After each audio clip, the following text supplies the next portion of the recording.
She asked me to put the house in her name to make things easier. A week later, she handed me a divorce paper, and I gave her a contract that made her cry. She asked me to put the house in her name to make things easier. A week later, she handed me a divorce paper, and I gave her a contract that made her cry. Before I share my story, I'd love for you to comment where you're watching from so I can get to know you better. And if you subscribe to the channel, you'll receive more inspiring stories like this one. The coffee in my cup had long gone cold as I stared at the papers spread across our kitchen table. Marriage shouldn't end like this, with legal documents and property deeds. But there they were, lying between the breakfast dishes and the centerpiece vase Melissa had picked out when we first moved in. "It's just to make things easier," she had said a week ago, her voice honey-sweet as she slid the property transfer documents across this same table. "If anything happens to you, Connor, I won't have to deal with probate court." I remember how she'd touched my hand, how her eyes had met mine with what I thought was love. 15 years of marriage, and I believed I knew every expression on her face. I was wrong. "It makes sense," I had agreed, signing my name on the dotted line. After all, this was the house we'd built together, the house where we'd planned to grow old, raise children, create memories. I'd spent 3 years designing it myself, an architect building his own masterpiece for the woman he loved.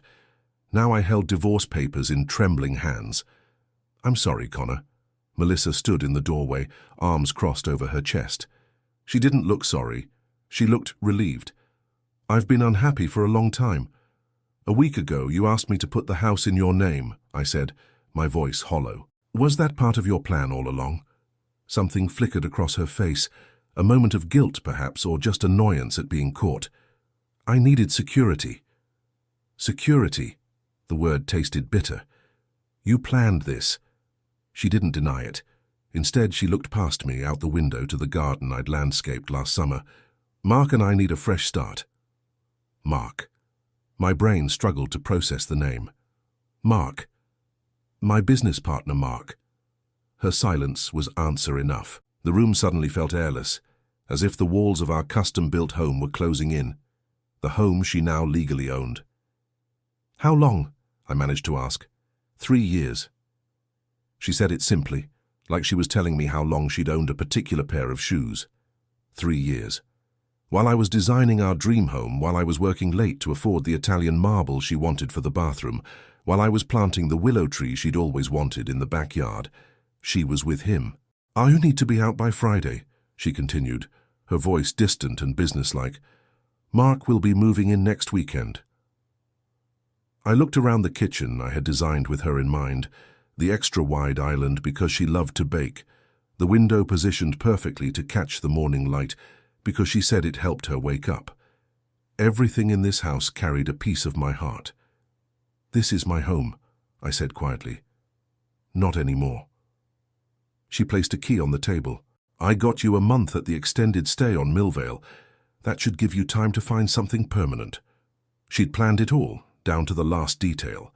While I'd been designing window placements and foundation plans, she'd been designing the destruction of our life together. I sat there, divorce papers in one hand, and what felt like the shattered pieces of my life in the other. The house I'd built with my own hands, my greatest achievement, my labor of love, was now hers. All because I'd trusted the woman who had promised to love me forever. And somewhere across town, Mark was packing his bags, preparing to move into my home, sleep in my bed, and live the life I had built. I looked up at Melissa, searching for any hint of the woman I'd married, but her eyes were cold, already looking past our ending to her new beginning. "Why the charade?" I finally asked. "Why not just divorce me first, then settle the assets?" A small, calculated smile touched her lips. "Lawyers are expensive, Connor. This way is cleaner." Cleaner. As if 15 years could be wiped away like a coffee stain. As if my heart was just another design project that had reached its conclusion. I signed the divorce papers, my name a broken promise next to hers. But as I did, something caught my eye. A folder partially hidden beneath the property deed. I glimpsed what looked like the original contract for our land purchase from years ago, something I hadn't seen in over a decade. Melissa quickly slid it away, but not before I noticed the red copy stamp across its cover. Why would she have pulled that out now? What was in that original contract that she didn't want me to see? The extended stay motel smelled of industrial cleaner and stale cigarettes. I sat on the edge of the bed, a far cry from the custom mattress I'd picked out for our master bedroom, staring at the bland beige walls. My entire life had been reduced to 2 suitcases and a laptop bag. 3 days had passed since Melissa had handed me divorce papers. 3 days since I'd discovered that my wife and my business partner had been carrying on behind my back for years. 3 days since I'd lost my home. My phone buzzed with another message from Dave, a mutual friend. "Hey man, just checking in, we're all worried about you." I almost laughed. Worried now? Where was this concern when everyone apparently knew what was happening except me? I typed back, "Did you know about Mark and Melissa?" The 3 dots appeared, disappeared, then appeared again. Finally, "I didn't know how to tell you. I'm sorry, Connor." So he had known. They had all known. The dinner parties where Mark had been too busy to attend. The business trips Melissa had taken to visit her sister. All lies, and everyone had watched me believe them. I tossed the phone onto the bed and walked to the small window that overlooked the parking lot. This was what betrayal felt like, not just by my wife, not just by my business partner, but by my entire social circle. A conspiracy of silence that had protected everyone except me. My architectural firm had been my life's work, built from the ground up with Mark. Now I couldn't face going back there, couldn't bear to sit across from the man who had been sleeping with my wife, while I designed their future love nest. I pulled out my laptop and wrote a brief email to our office manager. Taking personal leave effective immediately, forward all my clients to Jessica. Will be in touch regarding my partnership status. Jessica was our newest architect, talented and ambitious. She could handle my projects. As for the partnership with Mark, that was a bridge I'd have to burn when I got to it. The weight of everything crashed down at once. I sank to the floor, back against the wall, and let the tears come. 15 years of marriage, 12 years of friendship with Mark, gone. My home, my career, my dignity, all gone. When the tears finally stopped, a strange calm settled over me. I stood up, splashed cold water on my face, and stared at my reflection in the mirror. I barely recognized myself. Eyes swollen, stubble uneven, a hollow look that hadn't been there a week ago. What now? I asked my reflection. I needed answers. I needed to understand how my life had unraveled so completely without me noticing. Most of all, I needed to know if there was anything left worth salvaging. I started with the boxes I'd hastily packed from my home office. Old tax returns, design portfolios, and personal documents that Melissa had deemed unimportant enough to let me take. Among them was a small fireproof safe where I kept our most important papers. I spun the combination and pulled out the contents: birth certificates, our marriage license, insurance policies, old passports, and there at the bottom, a thin manila folder labeled Property Records. I spread the documents across the motel desk: deed records, mortgage papers, property tax assessments, and the original contract for the land purchase from 12 years ago, before we'd even started designing the house. Something nagged at me. Why had Melissa been looking at a copy of this contract just as she was serving me divorce papers? What was in here that mattered to her now? I read the contract carefully, page by page. The land had belonged to an old farmer who was selling off parcels of his property for retirement income.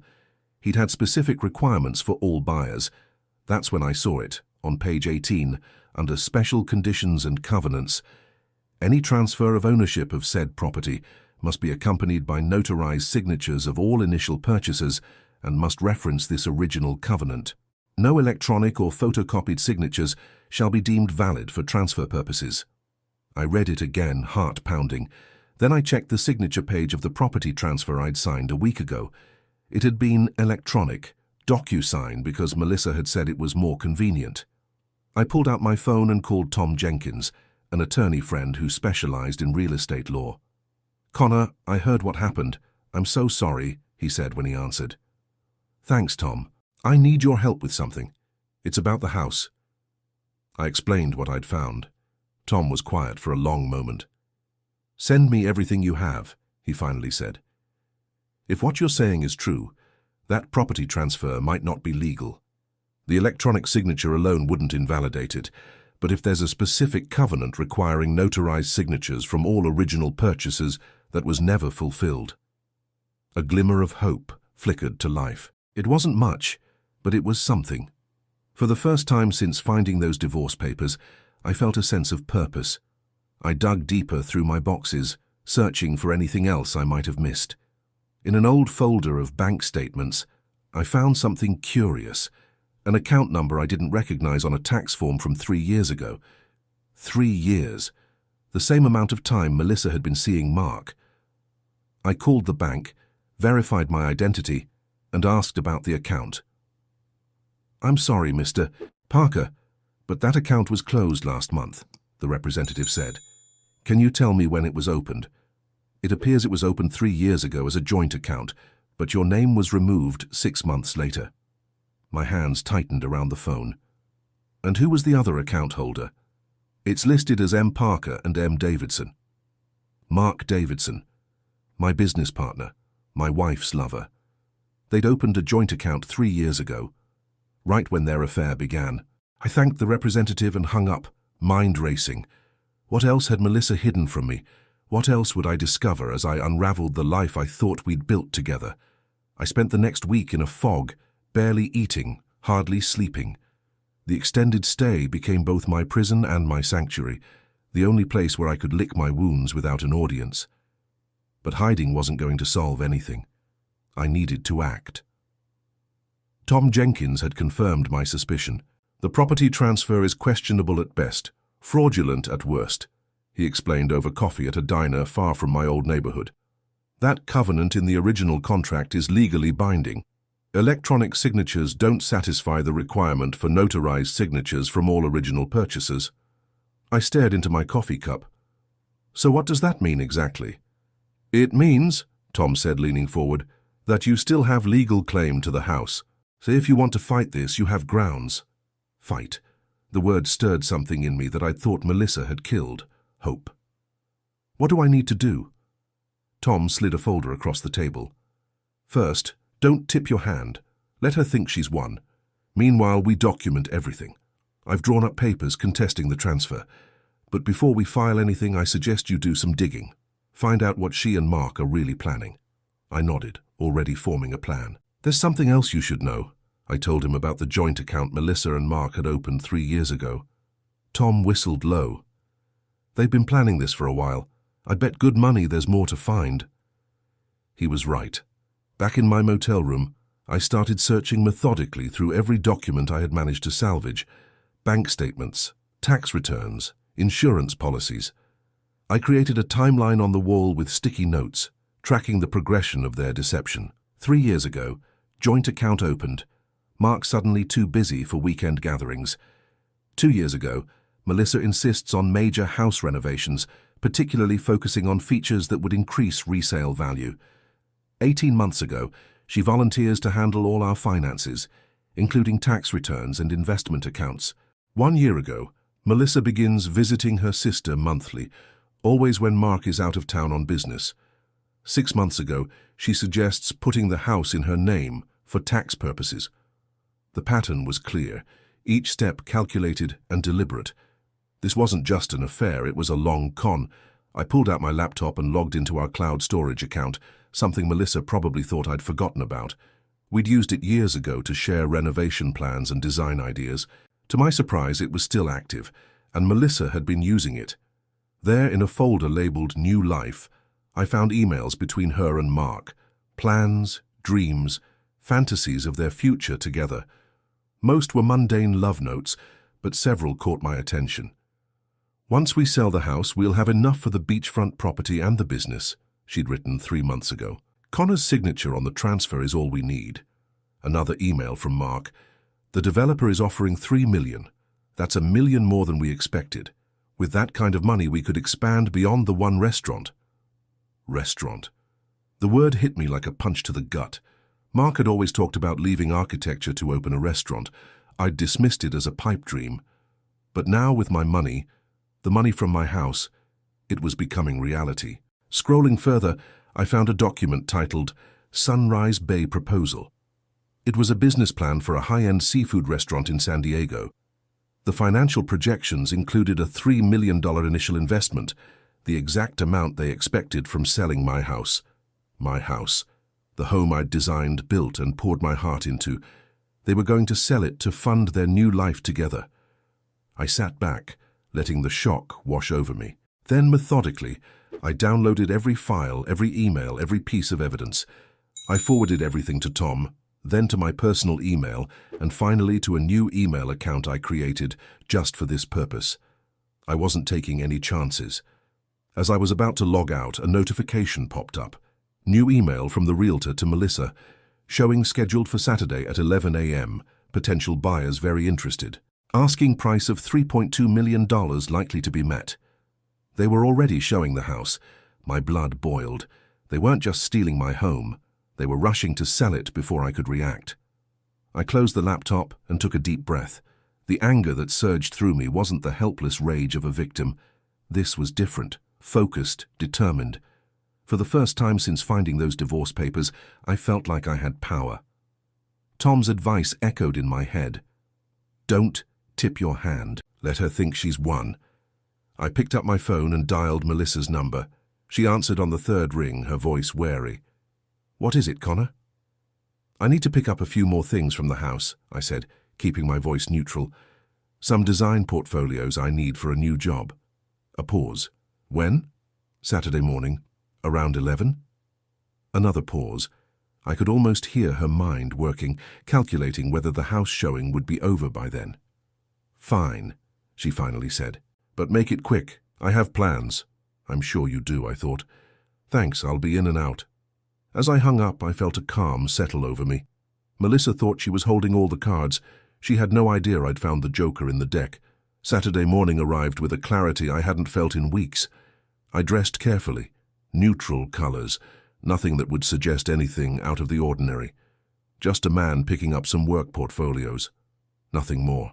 I parked across the street from my house at 10:45 a.m., then waited in the car, watching.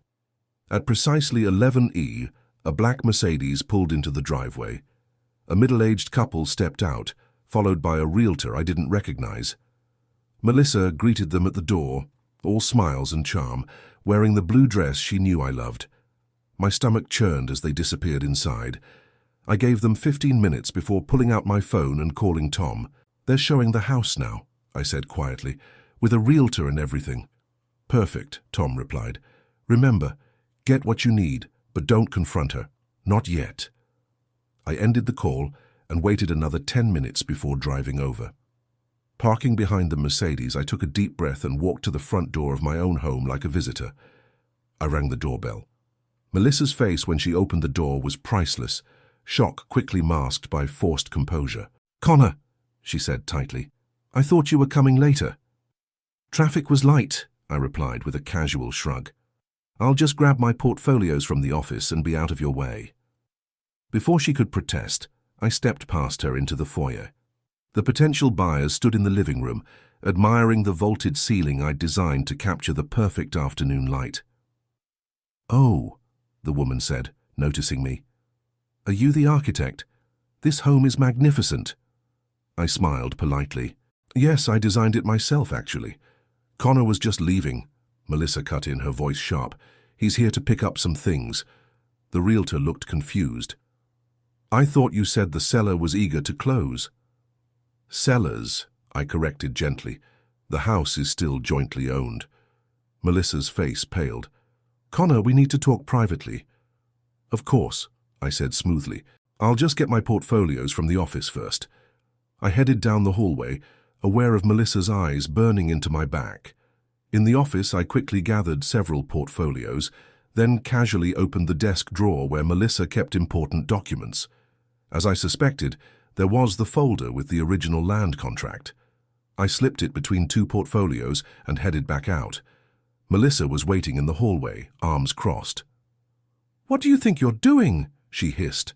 "Just what I said I would. Getting my portfolios. You know what I mean. That comment about joint ownership." I raised an eyebrow. "It's the truth, isn't it? Or did you forget something about the original contract?" Her face flickered with uncertainty. Good. She wasn't sure what I knew. You signed the transfer, she said firmly, but there was a hint of doubt in her voice. We'll talk about that later, I replied. I wouldn't want to interrupt your showing. Back in the living room, the husband was asking about property taxes. I smiled at the couple as I passed. If you're serious about the house, I'd recommend getting your own inspection. The foundation had some issues last year that needed attention. There were no foundation issues. I had built this house rock solid, but the seed of doubt was planted. What issues? The husband asked, frowning. Oh, nothing major, I said casually. Just something to check, especially if you're planning to finish the basement. Melissa's smile had become a grimace. Connor was just leaving, she said again, more forcefully. Nice to meet you, I told the couple, then nodded to the realtor. And good luck with the sale. It's a wonderful house. I put my heart into building it. I walked out, portfolios tucked under my arm, the original contract safely hidden among them. In my car, I allowed myself a small smile. Phase 1 complete. That evening, I spread the contents of the original contract across the motel desk and called Tom. I've got it, I told him. The original contract with the covenant about property transfers. Perfect, Tom said. And you're sure it specifies notarized signatures from all original purchasers? Positive, page 18, clear as day. Good. Now we need to find out exactly what they're planning. How soon they intend to sell and where the money's going? I hesitated. I found something in their emails about a restaurant in San Diego. They're using the money from the house to fund it. That gives us leverage, Tom said thoughtfully. If we can prove they fraudulently transferred the property with intent to sell it immediately for personal gain, we could potentially go after them for punitive damages too. The thought gave me a grim satisfaction, but there was still something nagging at me, a piece of the puzzle I couldn't quite see. Tom, do you think Mark has any idea about the original contract, about the signature requirement? Hard to say. If Melissa kept it from him, he could be in for a nasty surprise too. But it's equally possible they're in this together, banking on you never finding out. I thought about Mark, my former friend, my business partner, the man who'd betrayed me in the most personal way possible. Something didn't add up. I need to know how deep this goes, I said finally. I need to talk to someone at the office, someone who might know what Mark's been planning. Be careful, Tom warned. If word gets back to either of them that you're digging. I know, but there's someone I trust. After hanging up, I called Jessica, the young architect who'd taken over my clients. Connor, it's good to hear from you, she said, genuine concern in her voice. How are you holding up? I've been better, I admitted. Listen, Jessica, I need to ask you something, and I need absolute confidentiality. Of course, she said without hesitation. Has Mark mentioned anything about leaving the firm, maybe opening a restaurant? A long pause. How did you know about that? My heart sank. So it's true. He told the partners last week, Jessica said quietly. He's leaving at the end of the month. He said with you gone, there was no reason to stay. With me gone.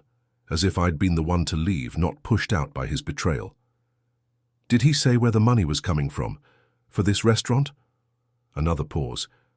He mentioned something about property investment paying off. Connor, what's going on? I'm not entirely sure yet, I said truthfully, but I think I'm being set up for something much bigger than just a divorce. 2 weeks passed, each day bringing Melissa and Mark closer to selling my house out from under me.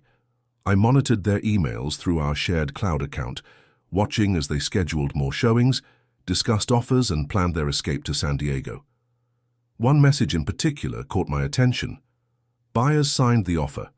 $3.1 million, closing in 2 weeks. Start packing.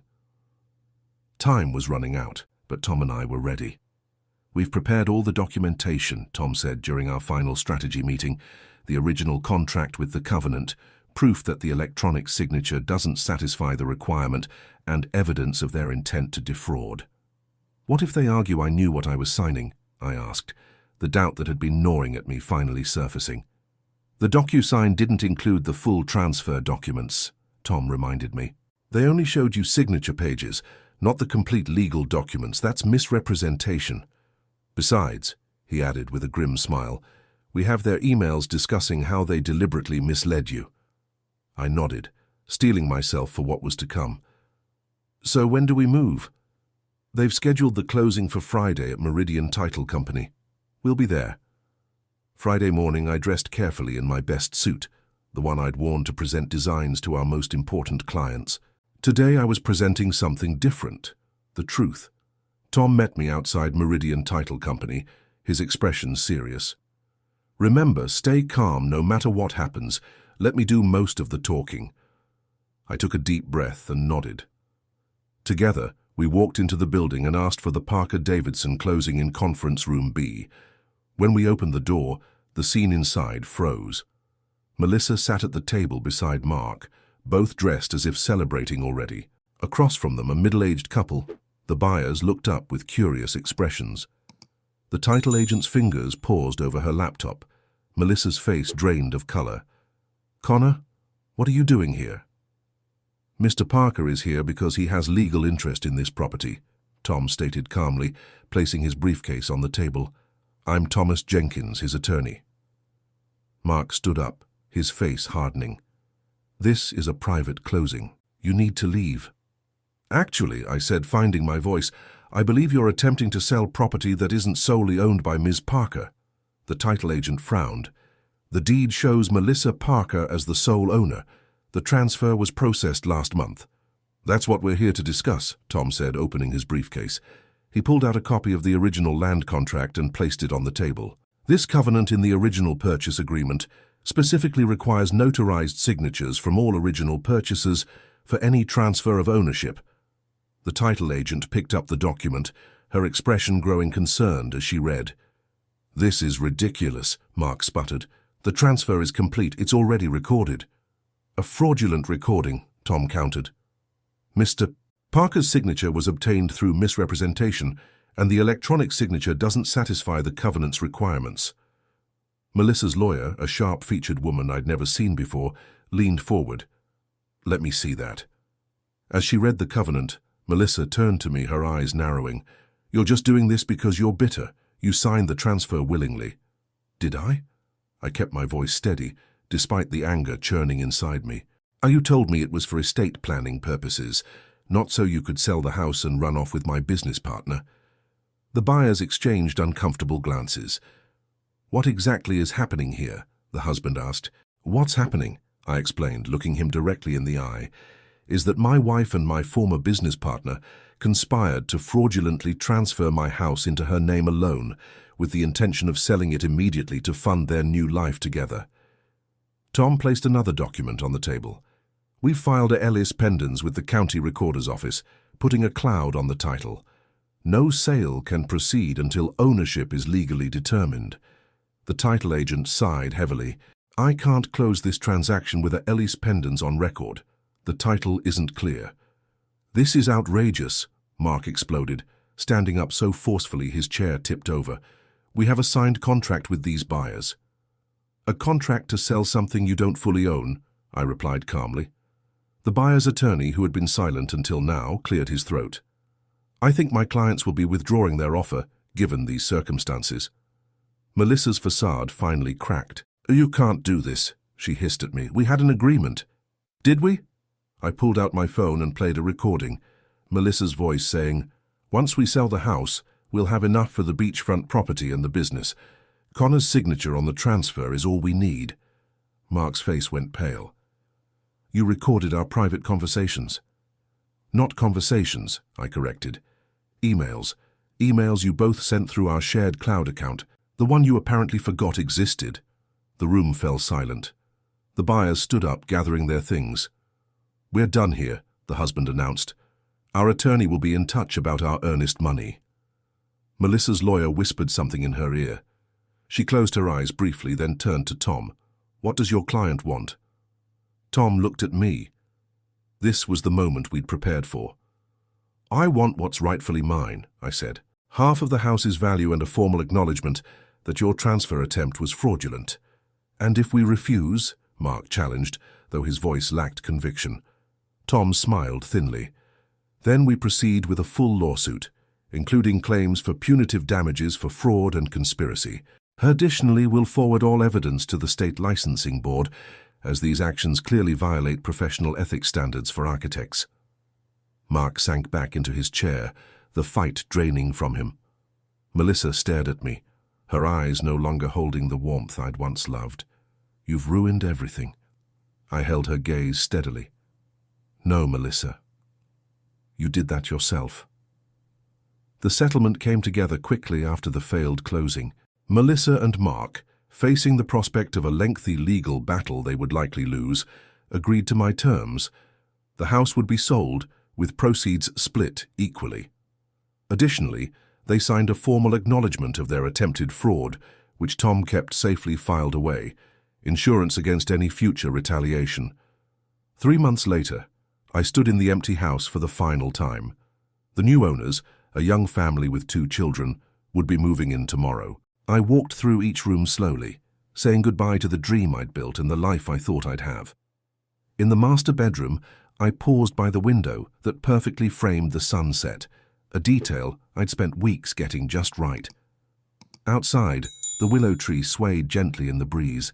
So much thought, so much love had gone into every inch of this house. Yet now, it belonged to strangers. "Ready?" Tom asked from the doorway. I nodded. "As I'll ever be." We met the buyer's agent downstairs for the final walkthrough. She handed me a check for $1.5 million, my half of the sale, minus fees.